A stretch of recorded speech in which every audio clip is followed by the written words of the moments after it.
Just got this kit from ECS Tuning. I think it's 1.5 inch lift kit. So this got to be for the rear. Yeah, there's a lot of pieces in this kit. I got a strut with springs, but I think they also have a kit for hair struts. And there's a set of screws and bolts. Looks like a pretty high quality kit, so I'm gonna get to installing it now. That's gonna be a 22mm.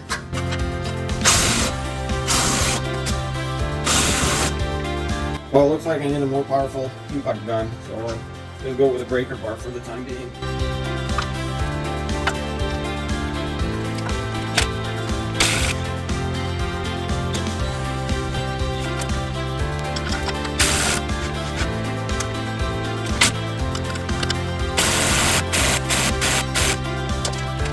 This is going to be 18mm nut.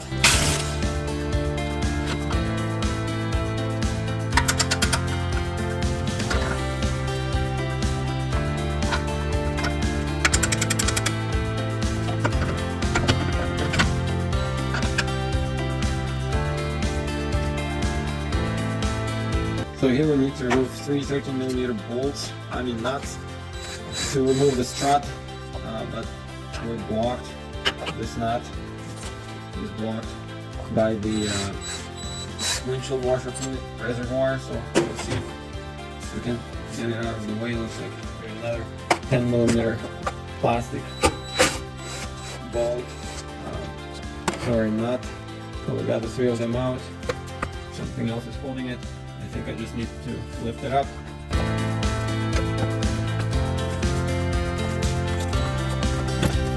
That's enough to give me access. Now I just need a coil socket to get in there.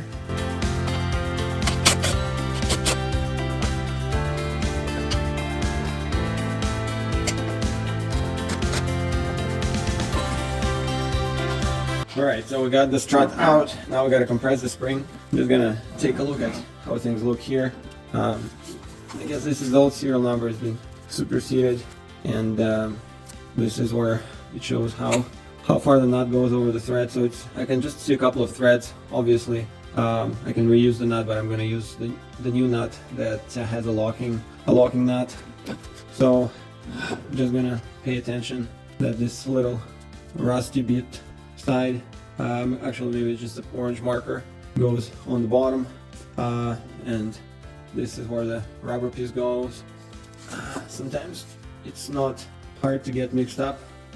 What did we have here? Delphi. I'm not sure if that's OEM or not. I think OEM is Saks, but I'm not sure 100%. Both brands are good, I take it. And then here, it doesn't look like there's any markings, so it probably doesn't matter where it goes. So what I'm gonna do is I'm gonna find a way to compress the springs, and I got this really handy tool that I really like. I think it's really safe. I feel pretty confident using this spring compressor, just because how well it fits, and the springs, they fit in the grooves. I think there is no way for the spring to come out, and I really like this tool.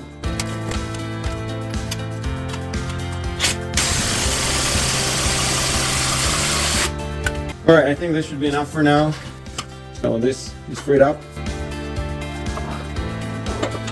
So I'm just going to pay attention that this washer is facing up, just under this nut. I think it's 21mm. Goes down this way. So what happens here, this top mount is supposed to slide on and off, but I think the rubber gets welded and doesn't come off. Oh, I got lucky. This side it came off. The other side was completely welded, and I had to rip this metal piece completely off from the rubber. And so this side was luckily a lot easier, because this sleeve was bonded to the shaft of the strut, and I just could not get it out. So that was something else, but worked well on this side. So it goes here, I guess, splits into two parts. So we got the part number for this. It's probably superseded by now. Now this is where the bearing goes. So it's actually still kind of movable. Like, this is the passenger side. The driver's side, when I did it first, this was all seized up.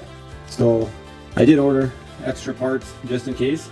So I'm going to replace them. So this is how it came. Next is this rubber on the top for the spring. So went in something like this.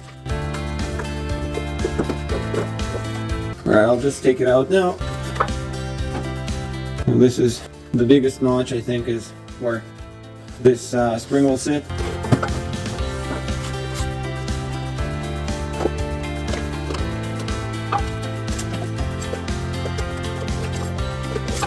Alright, and this other piece, this metal washer, just goes on top, just like this. And that's it.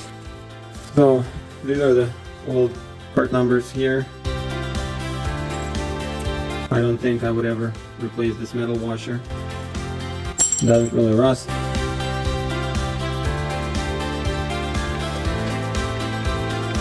This is the bottom. The top, it's kind of hard to see, but I got all these new parts. We're gonna test the whole shock and see how fast it comes out.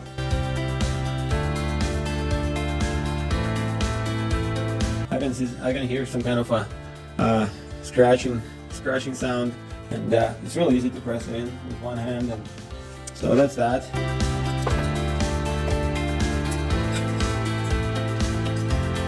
And we got the new part here.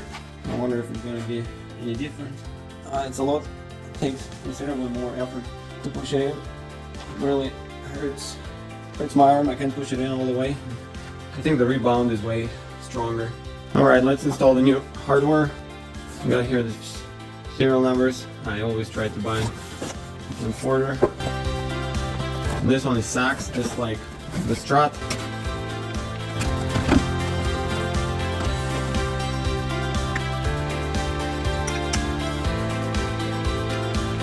So this is the bottom rubber piece. So I've got some serial numbers here. And I'm wondering what's this white stuff and whether I need to keep it on or just remove it. If anybody knows, just post it in the comments. I think it was there on the old ones. So I'm not sure what's that, some kind of a powder, and if that helps or hinders the contact with the spring, or if it even makes any difference. I'm kind of curious what's this for.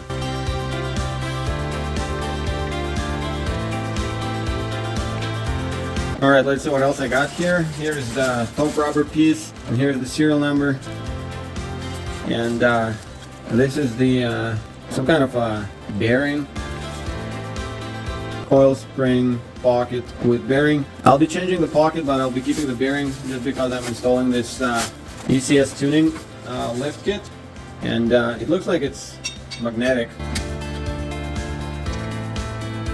And this is why I think it's a good idea to get a new part, because it's a bearing and it probably wears out.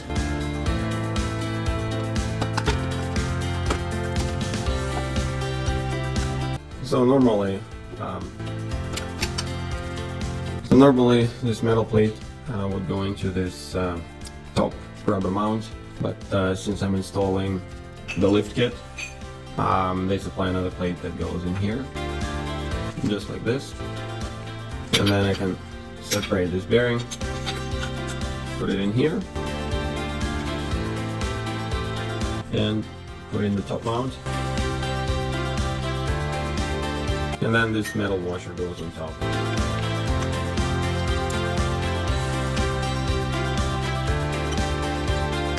So now I just need to put the spring.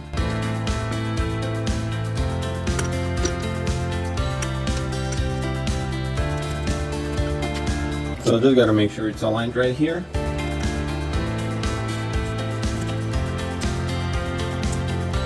And now I can check if the spring is compressed enough, or if I need to compress it more.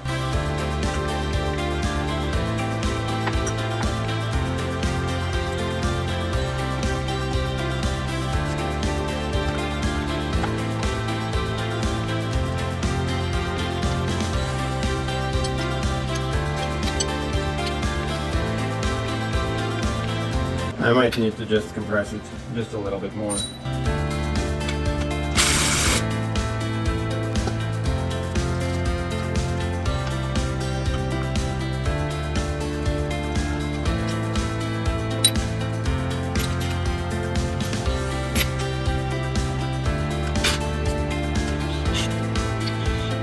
Alright, this is it. This nut gets torqued to, I think, 73 or 74 foot-pounds. So I'm still tightening it a bit with the impact.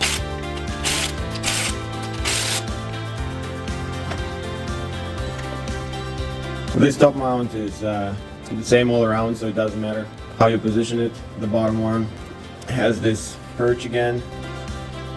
And I can take the compressor off the spring now.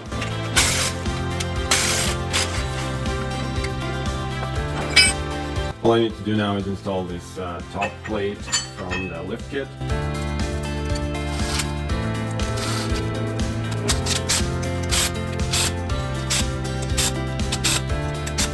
So now I'm just gonna install this the passenger side strut.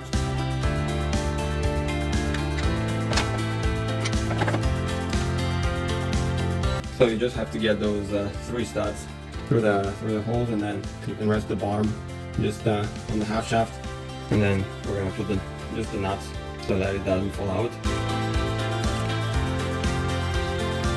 And we'll just need to push it in all the way to the inside to counteract the change due to the extra height.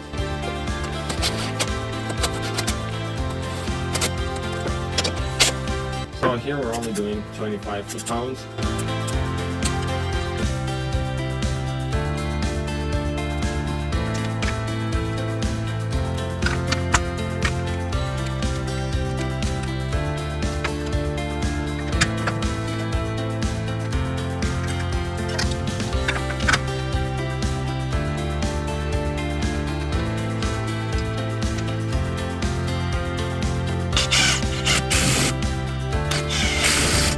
Now my torque range only goes to 150 foot-pounds, so I'll have to just give it a little bit extra once I reach the 150 here.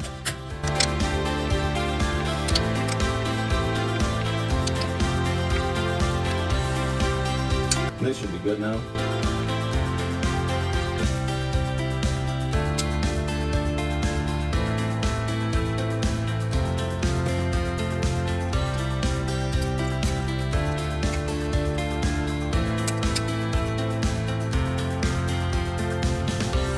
Now I got mixed up previously, and actually this is the nut that gets tightened to 73 foot-pounds.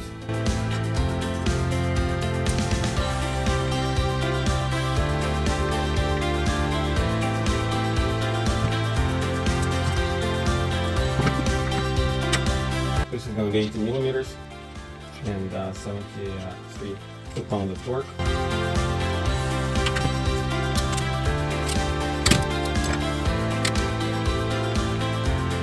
This strut bolt here is going to be tightened to 45 foot-pounds. Reinstall the cap, and then just reattach the windshield washer fluid reservoir with 3 plastic 10mm bolts, other nuts, and that's it. The struts are in place.